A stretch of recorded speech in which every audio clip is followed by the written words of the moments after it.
How to fix notifications not showing on TikTok. So all you have to do is to go here directly to your settings application and go to your TikTok application. Now here, what you want to do is you have to allow TikTok to have an access to your notifications. So look for notifications there and toggle on the allow notifications and toggle on time sensitive notifications.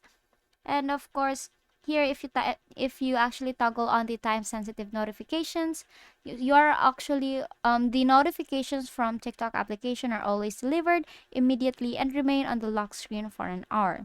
So here you have to tap on your what type of notifications you want, the sound, and set it up everything here and go to TikTok. On the bottom part, you'll see TikTok notification settings. Tap on that and you will be led here to your notification section in TikTok.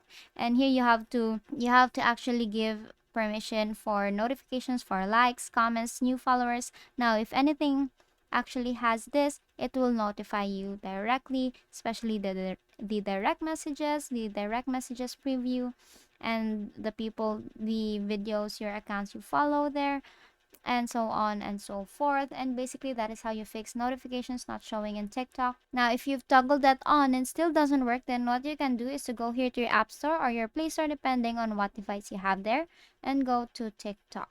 You have to make sure that you have actually updated the application because there might be a bug there. That's why your notifications aren't showing. Then you just have to click on that and wait for it to be updated. And basically, that is how you fix notifications not showing in TikTok. And that is all for today. If this video helped you, please give us some thumbs up and subscribe to the YouTube channel for more tutorials. Thank you for watching.